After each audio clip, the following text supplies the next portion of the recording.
Assalamualaikum warahmatullahi wabarakatuh. Perkenalkan, saya Cici Kuniasih, mahasiswa PPG Prajabatan LPTK IKIP Siliwangi, akan menjelaskan mengenai tugas demonstrasi konseptual topik 5 mata kuliah Filosofi Pendidikan Indonesia mengenai pendidikan yang berpihak pada peserta didik dan memerdekakan peserta didik dalam pendidikan abad ke-21.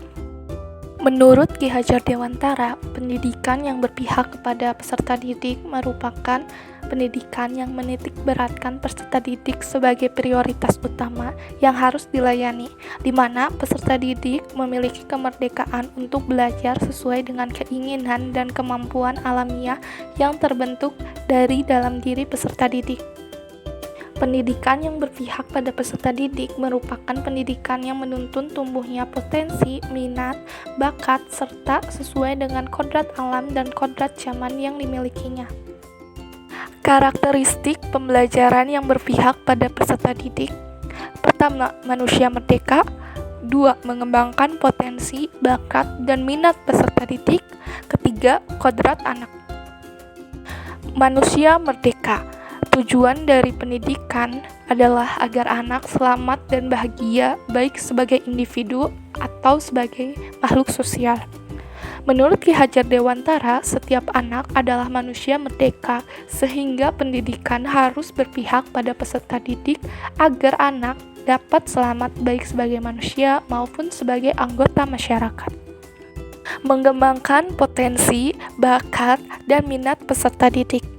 Pendidikan yang berpihak pada peserta didik adalah pendidikan yang memperhatikan potensi, minat, bakat, dan kemampuan yang dimiliki oleh peserta didik.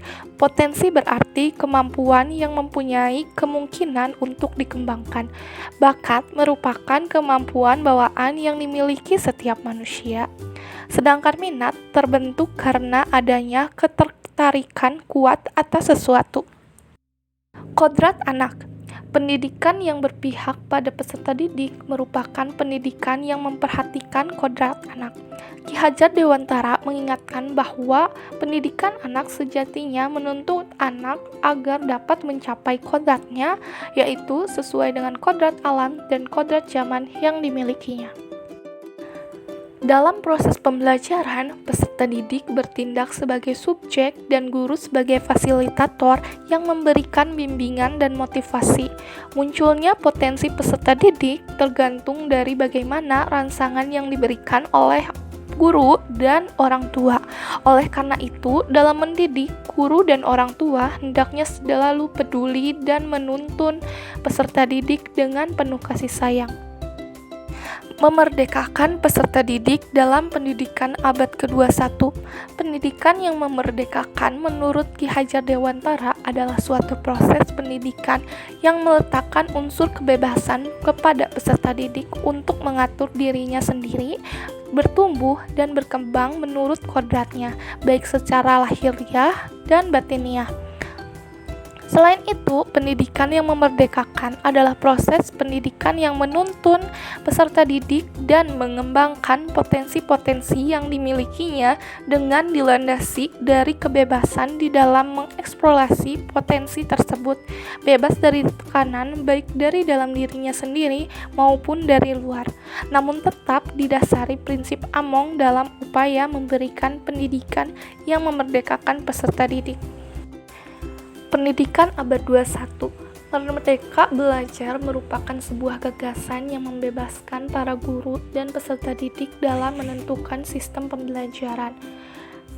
Tujuannya untuk menciptakan pendidikan yang menyenangkan bagi peserta didik dan guru, karena pendidikan di Indonesia selama ini seolah-olah masih terbelenggu dan belum memerdekakan peserta didik dalam bereksplorasi untuk mengembangkan potensi, minat, dan bakatnya, sehingga pelaksanaan pendidikan yang berpihak kepada peserta didik belum berjalan seutuhnya. Contoh implementasi. Dalam melaksanakan pendidikan yang berpihak pada peserta didik dan memerdekakan peserta didik, guru harus melaksanakan kegiatan pembelajaran yang didasarkan pada potensi, minat, dan bakat masing-masing peserta didik. Contohnya, 1. Menciptakan pembelajaran berdiferensiasi. 2. Menggunakan model pembelajaran abad 21 seperti model problem-based learning, project-based learning, discovery learning, cooperative learning, dan lain-lain.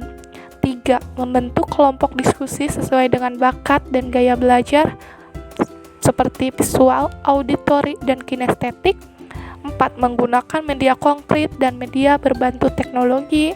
5. Menggunakan keadaan sekitar dan mengaitkannya dengan kehidupan sehari-hari.